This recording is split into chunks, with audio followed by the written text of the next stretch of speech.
You are listening to the People-Centric Podcast, where we talk through the toughest challenges that people face at work and give practical advice to fixing those challenges. Thanks for joining our movement to create workplaces that are happier, healthier, aligned, and empowered by putting people at the center of all that we do.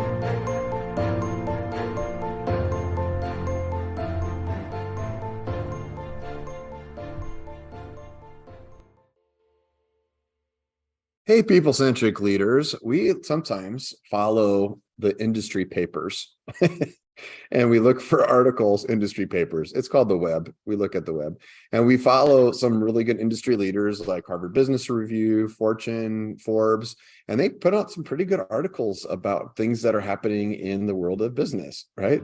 I don't know. Diana's laughing at me right now. Why are you laughing, Diana? They put out some pretty good stuff. I think you were just like, well, the giant, huge business magazines put out decent business articles. It just sounded a little insane for a second, just like a quick second. Just to share. Yeah, they do a good job. They're just people like we are. And I just want to give them a shout out. People at Forbes, you guys are doing great. People at Fortune, Harvard Business Review, you guys do some great work. We just really appreciate you. Yeah. They're humans. Sitting up there and they're like, oh goodness, People-Centric just endorsed us. I'm sure they rushed in tomorrow. The team at People-Centric just said we were awesome. This is fantastic. Well, anyways, one of the articles that just came out from Fortune, Diana caught this one, are the top skills that employers are looking for. And it talks a little bit about some of the technical hard skills like strategic thinking, analytical skills, problem solving, critical thinking. I think I said problem solving twice.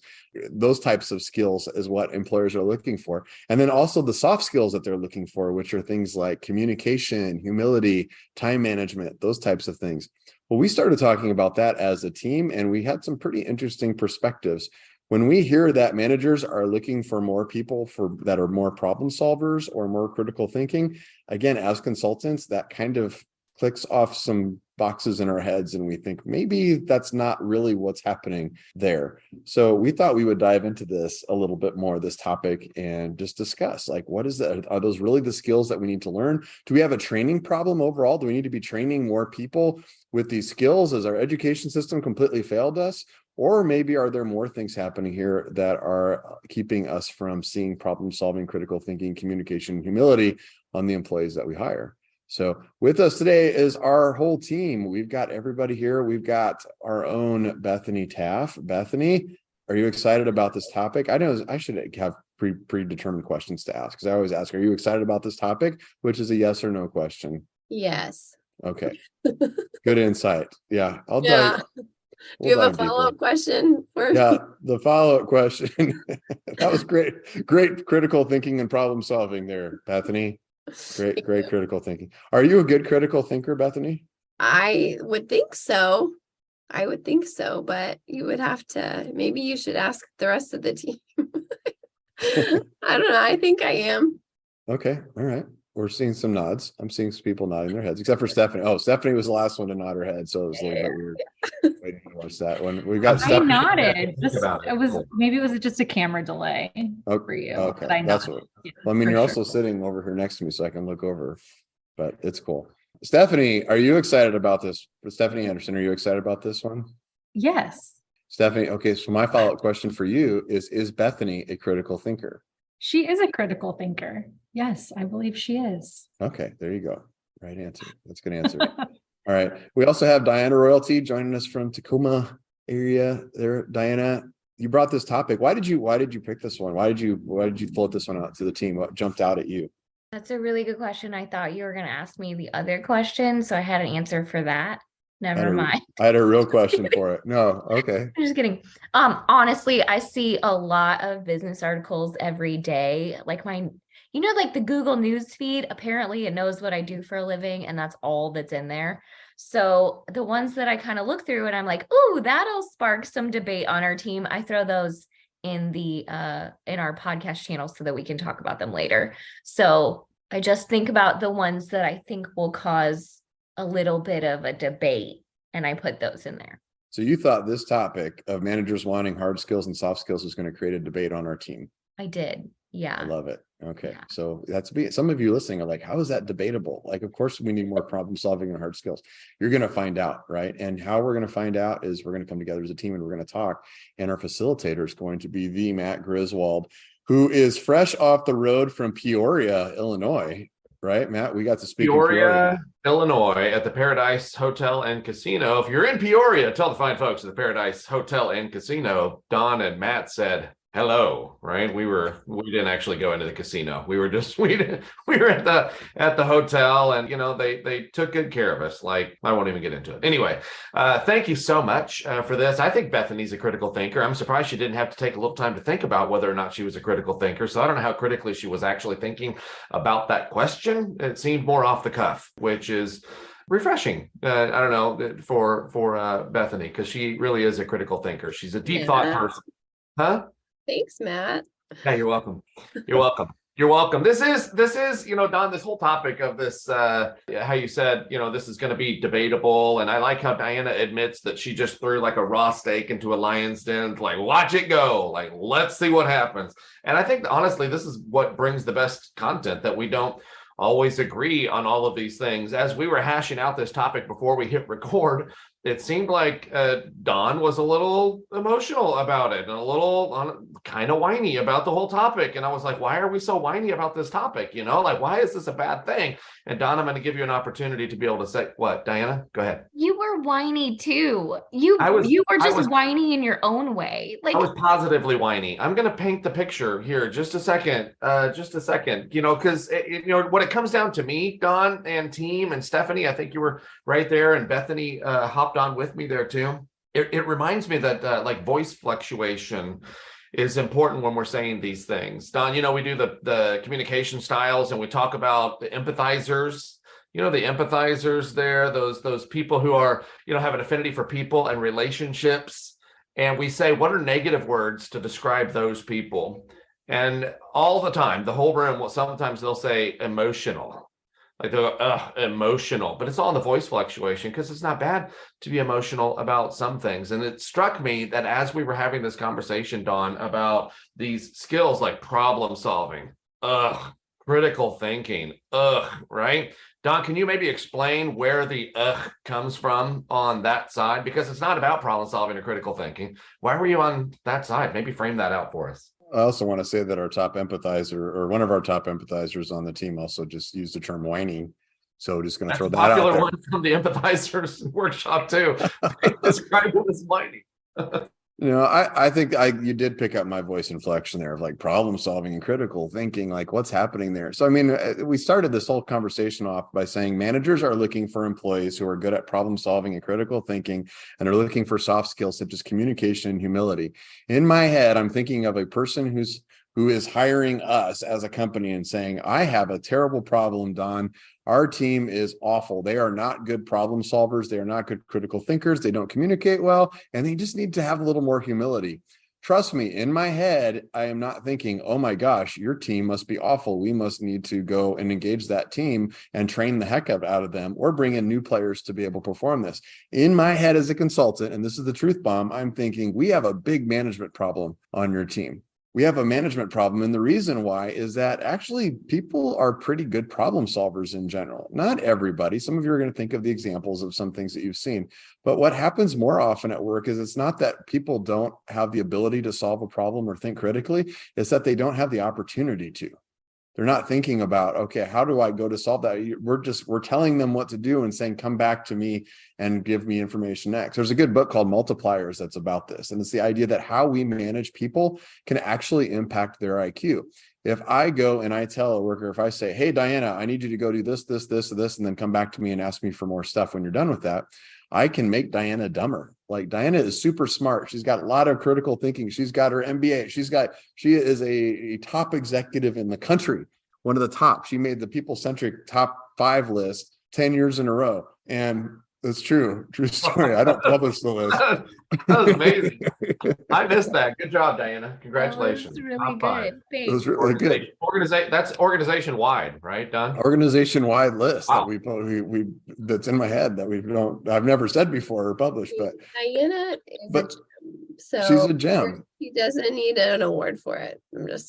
She doesn't. That's why I didn't bring it out, because of her humility too, is because I want to make sure we don't feed anything. But I can manage Diana in a way by telling her all the things to do that make Diana effectively dumber. Then she's just going to shut off her brain and go do the things and then come back and say, now what do you want me to do, boss?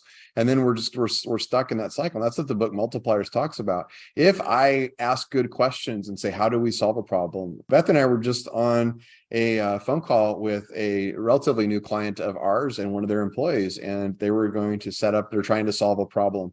And she showed up with some great solutions. And I don't think it's that, the company kind of hired us to go work with this person to help them solve the problem. But all we did is we showed up and said, here's a problem that we're trying to solve. And they said, yeah, I want to solve the problem too. And here's what I'm doing. And she showed up with all of this great stuff. And all we did was listen. So I think a lot of times it's how we manage people that helps them to be good problem solvers and critical thinkers, not necessarily the skill sets that they develop. That's why my voice was inflected. That's why I was whiny. So when you heard that originally, Don, you heard the mic drop. When you heard that originally, you were going, oh, it's not because they don't do that. It's because you, manager, are not doing a good enough job to be able to create the space for you to be able to see that. You are blinded to the opportunity that is before you because you have not given it to them. Now, whenever I did, and I don't want to speak for Bethany here, Bethany, you can add to this too. Whenever I was listening to you, I was wondering why we were frustrated at the idea of managers wanting people with problem solving skills and critical thinking. And maybe I was thinking, if I'm a manager trying to build a team, what do I want? What are the components? What are the ingredients of a good team? And I'm thinking, okay, I need to hire some people. Maybe if I'm looking for people to hire, and we can back all the way up to that point, what are the components? What's the secret sauce here for me to be able to build the team, to be able to function at the level that I need them to function? I would say problem solving is right there.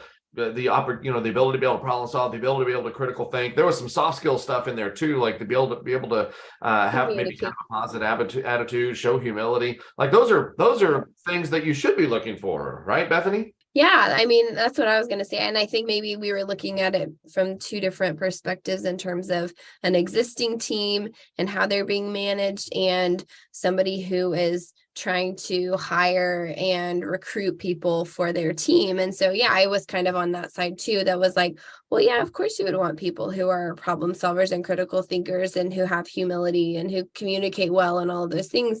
I guess the question would be then, like, if we're looking at it from the perspective of building a team and hiring for people like that, I don't know.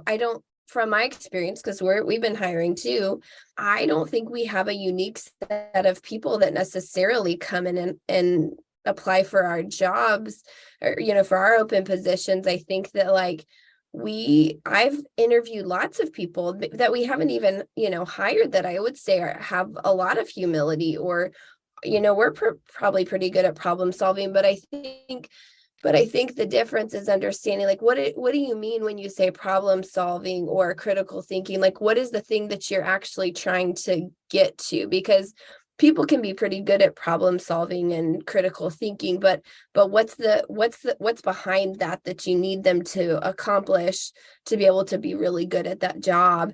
And yeah, I guess I would be surprised to see that people don't have humility in an interviewing process, but I don't know.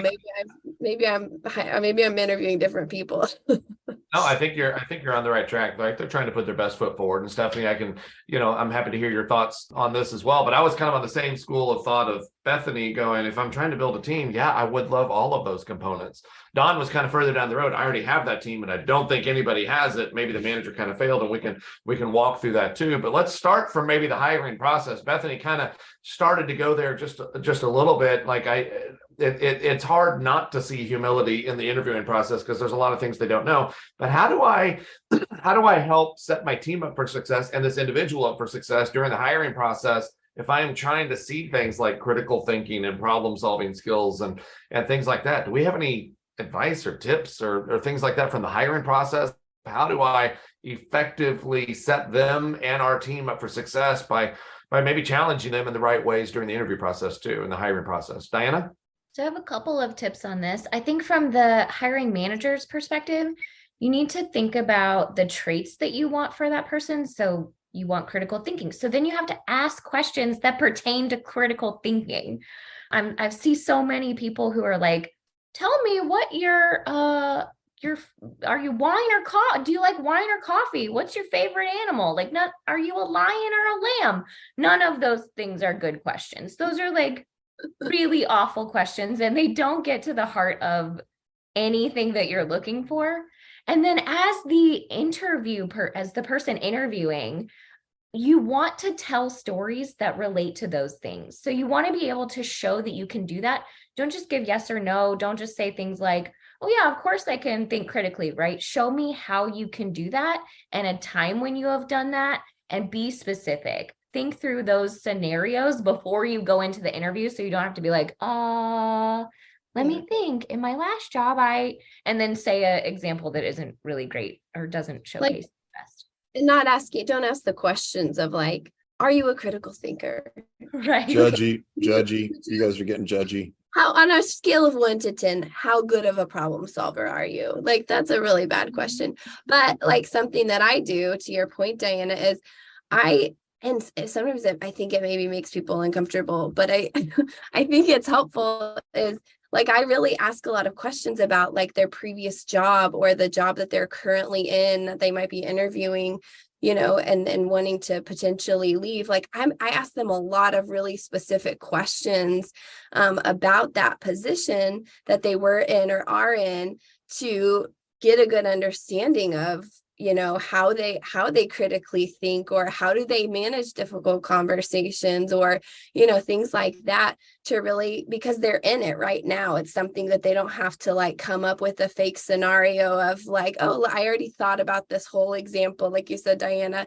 It's me just asking like in real time, no, tell me how this went, or I'm going to poke and prod a little bit here and there to get some of that information out of people. Yeah, I love that. And Diana, you kind of went, we're talking about it for the person who's actually interviewing, trying to draw that out. Diana, you kind of slipped into it. I thought it was a great perspective. If you are an employee right now, and maybe you're about to go through a hiring process, understand these things. Maybe that you're looking at this article a completely different way, going, oh, these are the things that they're looking for. How do I then put my best foot forward to display these things whenever I am in the interview? And you might actually even take the next step when answering questions to be able to touch on these things proactively, because admittedly, not a lot of people maybe don't do the hiring process well, and you might need to sell yourself just a little bit more on the things that, answering the questions that they're not asking you, if that makes sense, especially in this day and time. Hiring and retaining seems to be the top asked for topic for us to go speak about right now. And right now the hiring process is like, you got great, thanks for showing up, when can you start, let's do this. And then they throw them in, right? We skip that step. But employee, you might put your best foot forward anyway and proactively check some of these boxes. Stephanie? Yeah, I'll add to that of like, be a good storyteller. If you're asked a question, or you can see somewhere on the jobs listing, hey, we want someone with critical thinking skills, we want someone who can do these type of things this way, like, tell good stories about how you've done that in the past. Because if you just answer like kind of yes and no, or like, I like how Bethany talked about, like, can you rate yourself on a scale of this to this? That's probably one of the worst interview questions you could ever ask, because who actually is going to rate themselves poorly? And that's where I would say, when we were talking about humility in interview before, I used to do recruiting, and I had tons of people who did not show humility in an interview before, because sometimes you realize like our interviewing system, typically and traditionally how it's set up, is a big brag fest just on yourself. And so if you don't naturally have humility, sometimes it can go very badly. It'd be fun to ask on a scale from 1 to 10, how humble are you? That'd just be fun to watch the other person squirm in an interview. I mean, it's a good and terrible question. For you as the interviewer, it's a little entertaining, right? Because yeah, people do squirm. And it's interesting to see what number they come up with between 6 and 8, because that's really the range. Like, no one's going to rate themselves lower than a 6, and people know they probably shouldn't go higher than an 8. But all I to say, like, if someone asks you even a question like that, I think a better way to respond is like, hey, like, I could rank myself, but can I maybe just give an example of how I've done this in the past, and share like where I have skill in this area, and tell them maybe when you were presented with a complex problem in your past work or your current job, how you solved it and how you maybe brought the team together, how you presented a good solution, like help them see your process of thinking, because that's really what critical thinking skills are. It's not just, hey, I always have all the answers all the time. That's actually not critical thinking. It's that you have this process that you've gone through where you've evaluated things, you've gone through the strategic process to make good choices. And I think that's what's so hard about some of this. And I'll admit, I'm kind of on the Dawn side of the table with some of this, because I think traditional leadership in America tells, not asks. And so that's where a lot of times I think we see employers are like, man, like, I don't have anyone who has good critical thinking skills. And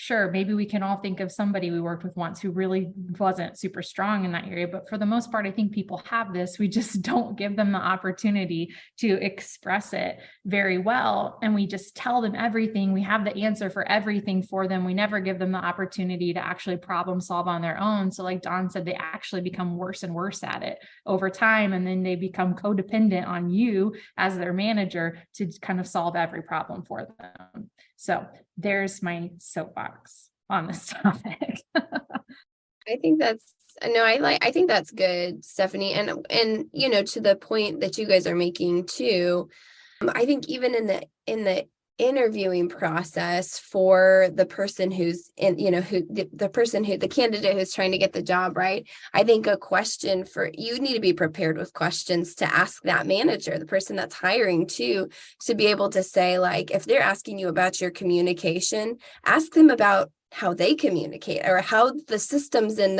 the you know, mechanisms that they have in place for communication within that organization or on that team, or things like that too. So I think you can be asked these questions in the interview process, because that's what they're looking for. But I think it's also good to ask that question in return of, like, how is your organization set up? Like, when does your team get together? How do you like to be communicated with? Here's what I would do, but I want to know how this system, you know, how this team is set up to manage that. Or whenever we are trying to solve a really difficult problem, do we have space and time where we, you know, are we expected to spend time on our own and sort of come back to the team with a solution? Or do we have time to problem solve together as a team? Or, you know, just what does that look like as well? And I think that those are some fair questions to also ask from the other perspective.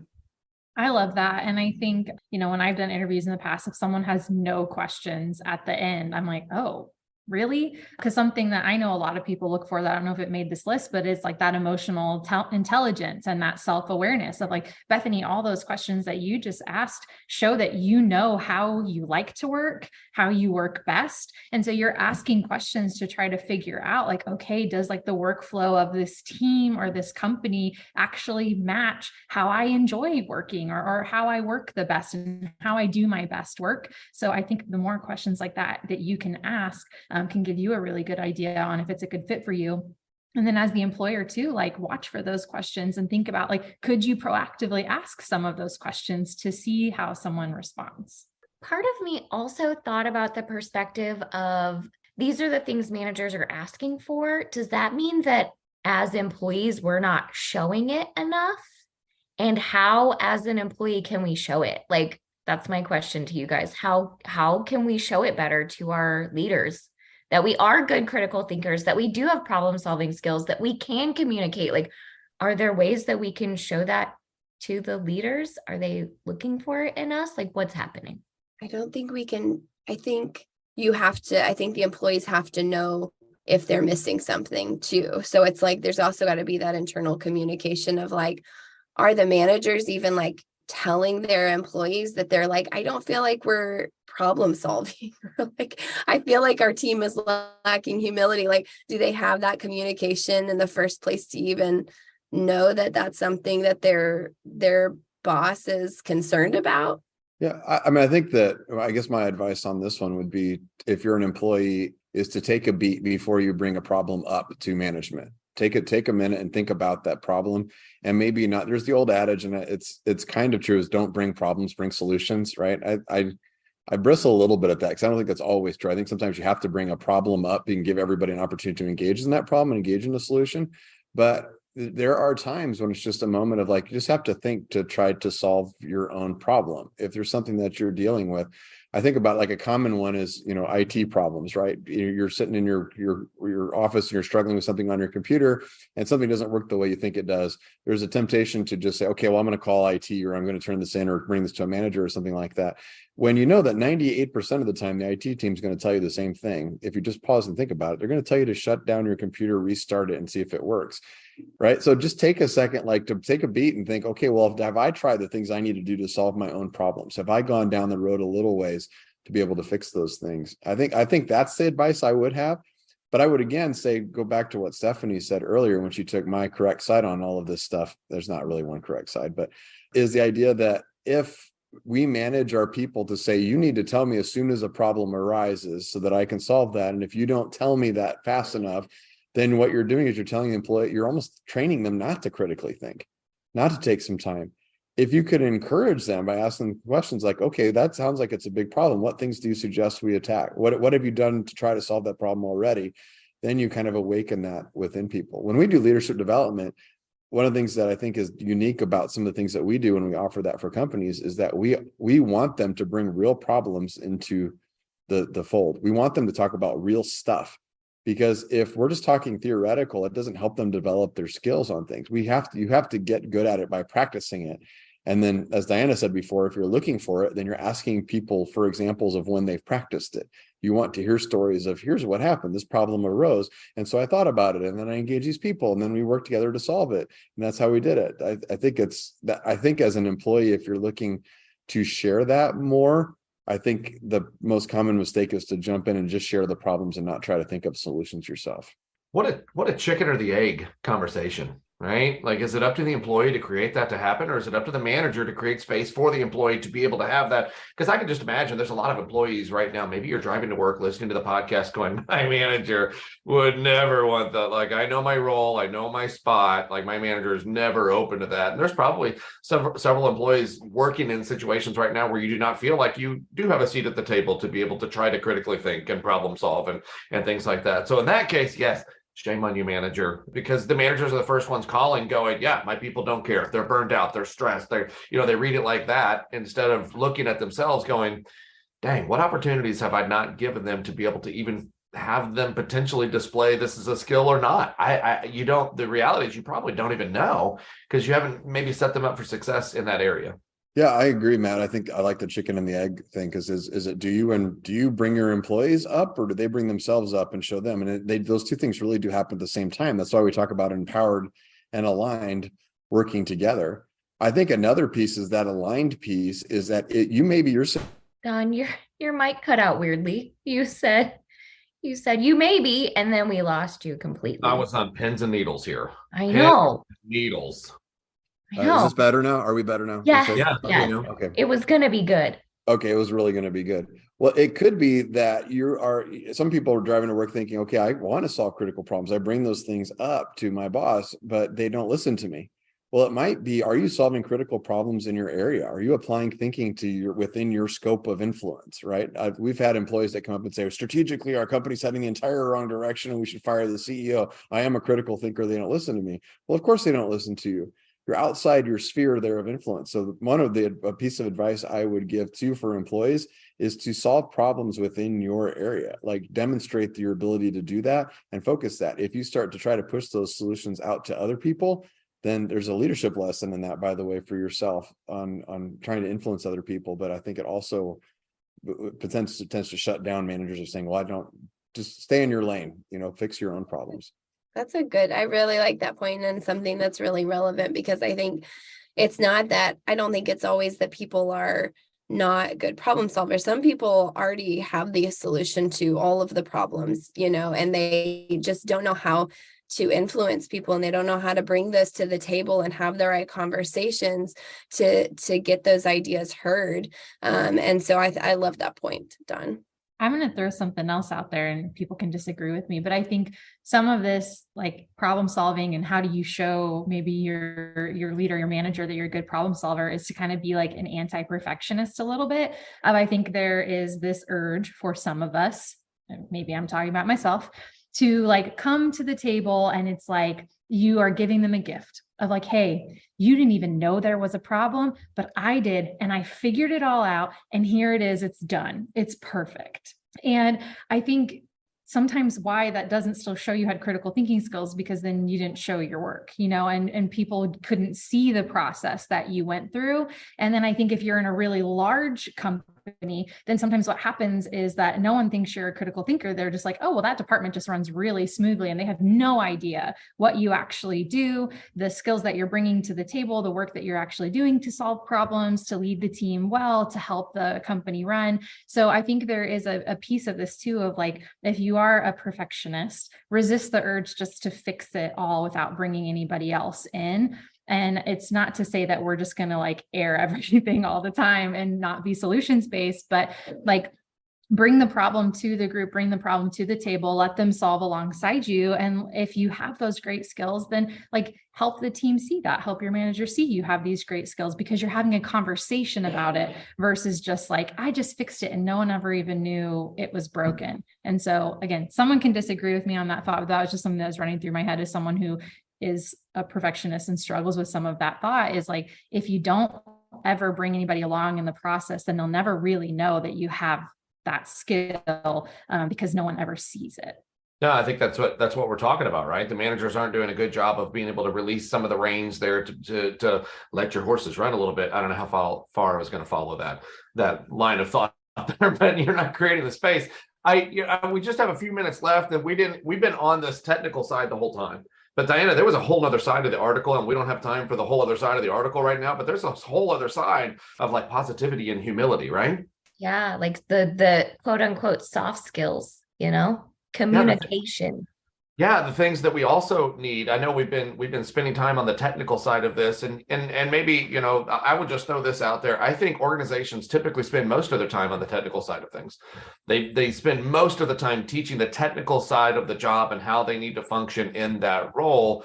And what we see a lot of times is, yes, the employees need that, but boy, they really desire some of those quote unquote soft skill stuff. Like, where else do I get leadership development things? Like, how do I know how to have difficult conversations? How do I know communication styles and to be able to communicate with other people? How do I display humility in the workplace? Like, what does humble leadership look like?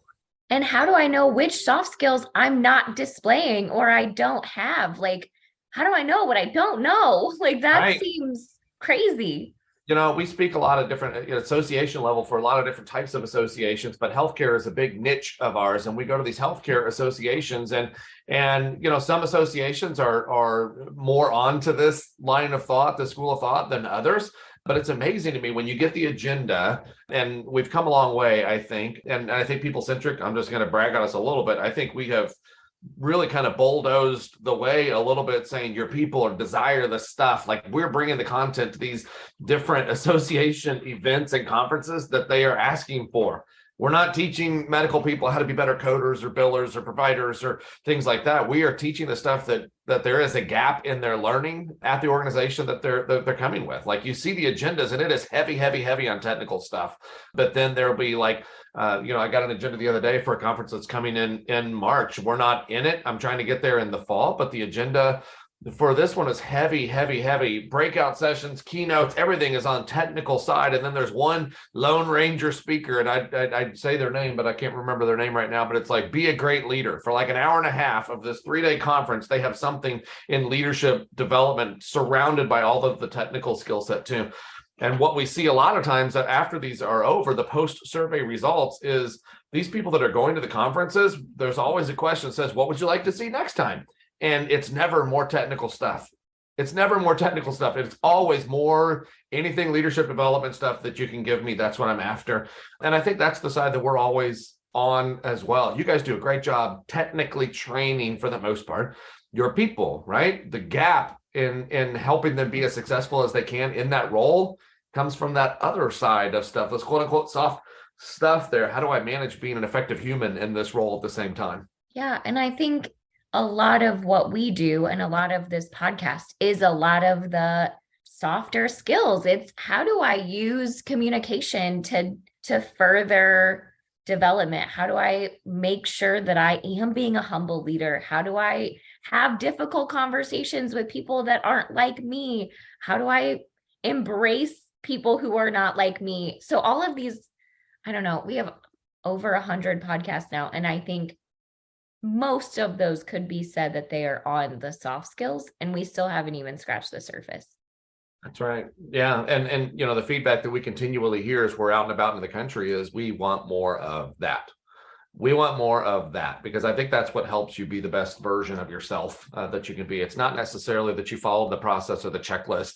It is, how are you interacting with people? How are you relationship building with people? How are you fitting in with the team as you are completing that checklist? And that, I think, is a big part of that secret sauce that we were talking about, of being the most effective you that you can be. So hopefully, yeah, go ahead. I was going to say, I have to add that I don't think that you could be truly good at the technical skills without some of the soft skills mixed in. Like, the soft skills mixed with those technical skills make you truly great at what you're doing. I don't think that if you're truly great at technical stuff, but you have zero of the soft skills, that you're as effective as you can be. So, like, to me, you have to have both, and they're both equally important, and one does not help without the other. Yeah, I agree with that. I mean, even though you're accomplishing those technical skills, but it's probably not just for you, by you. Like, you're passing that off to somebody else, or there's another team involved in that as well. You're getting that information from somebody. I mean, you're connected to other people somehow, and how are you interacting with those other people? That's a good point. Hopefully you took something from this here. So, and man, that was a lot of content. We could have probably broken that up and done a whole second half of that in the soft skills part. I do think it's interesting how Don had to bow out before we got to that part, but he was all technical, all on the technical side. Anyway, so hopefully you took something from this. Share the podcast with your friends, and let us know if you have any feedback, other follow-up questions, or maybe other topics that you'd like to discuss. You can listen to the outro for how to get a hold of us. We love to interact with you. Hope you have a great rest of your work week. And just go be awesome. Go be awesome. Thank you for listening to the People Centered Podcast. We are so grateful for you joining us every week. If you like this content, please like and subscribe. Also, feel free to share on your social media with everyone that you know. It really does help us. If you would like to contact us, I have put our information in the show notes. Please reach out anytime. We love hearing from you. We will be back next week with a new topic. Until then, be well and lead well.